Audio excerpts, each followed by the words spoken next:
ইরানে যখন সরকার বিরোধী বিক্ষোভ আবারও দমনপীড়নের মুখে, ঠিক তখনই 4 দশক নির্বাসনে থাকা এক নাম নতুন করে আলোচনায়। তিনি রেজা পাহলভি, ইরানের শেষ শাহ মোহাম্মদ রেজা শাহ পাহলভির পুত্র। প্রশ্ন হলো, তিনি কি কেবল ইতিহাসের এক স্মৃতি, নাকি ইরানের ভবিষ্যৎ রাজনীতির সম্ভাব্য এক মুখ?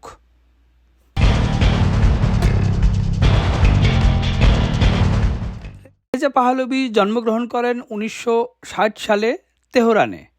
তিনি ছিলেন ইরানের ঐতিহাসিক রাজতান্ত্রিক শাসন ব্যবস্থার সিংহাসনের উত্তরাধিকারী।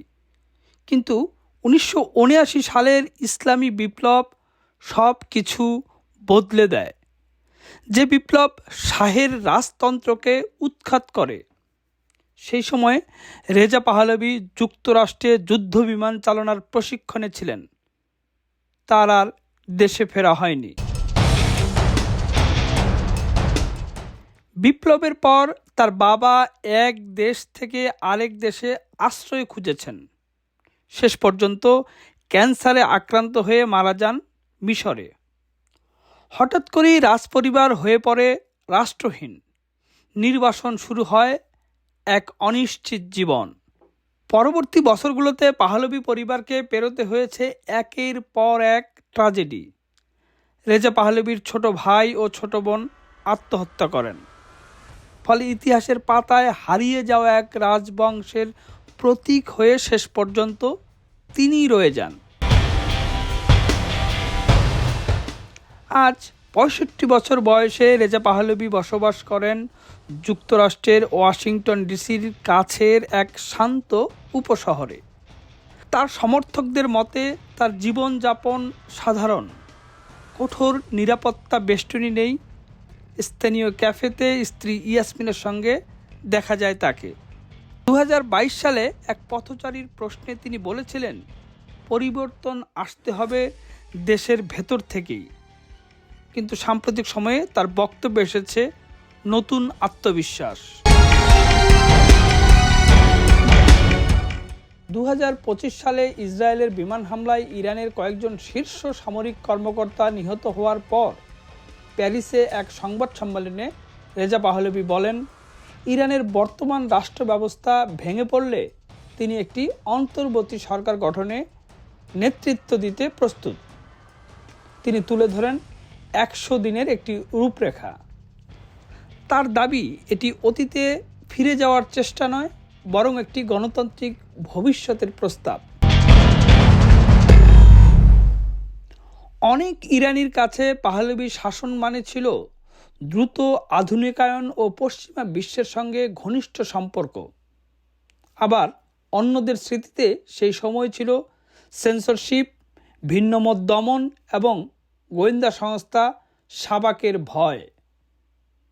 1980 সালে কায়রোতে রেজা পাহলভির প্রতীকী রাজ্যাভিষেকে অনেকের কাছে তাকে গণতন্ত্রের চেয়ে রাজতন্ত্রের প্রতীক হিসেবেই তুলে ধরে। এই দ্বৈত পরিচয়ই আজ তার সবচেয়ে বড় রাজনৈতিক চ্যালেঞ্জ। রেজা পাহলভি সহিংস রাজনীতি প্রত্যাখ্যান করেন। তিনি মুজাহিদিন ই খালক এর মতো সশস্ত্র গোষ্ঠী থেকে নিজেকে দূরে রেখেছেন। তার প্রস্তাব, ইরানের ভবিষ্যৎ রাষ্ট্র ব্যবস্থা নির্ধারণ হোক একটি জাতীয় গণভোটের মাধ্যমে। কিন্তু সমালোচকদের প্রশ্ন, 4 দশক নির্বাসনে থেকেও তিনি কেন শক্ত সংগঠন বা স্বাধীন গণমাধ্যম গড়ে তুলতে পারলেন না। 2023 সালে তার ইসরায়েল সফর নতুন বিতর্ক সৃষ্টি করে।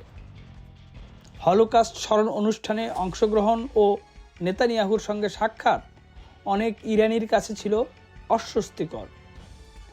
বিবিসিকে দেওয়া এক সাক্ষাৎকারে ইসরায়েলি হামলা নিয়ে তার মন্তব্য আরও বিতর্ক উস্কে দেয়। তার ভাষায়, শাসক গোষ্ঠীকে দুর্বল করে এমন কিছু অনেক ইরানি স্বাগত জানাবে। এই বক্তব্যে তিনি প্রশংসিত হয়েছেন, সমালোচিতও।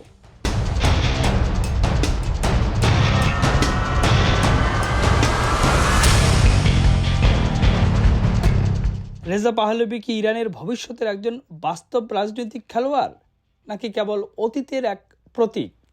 এই প্রশ্নের উত্তর দেবে সময় এবং ইরানের জনগণ।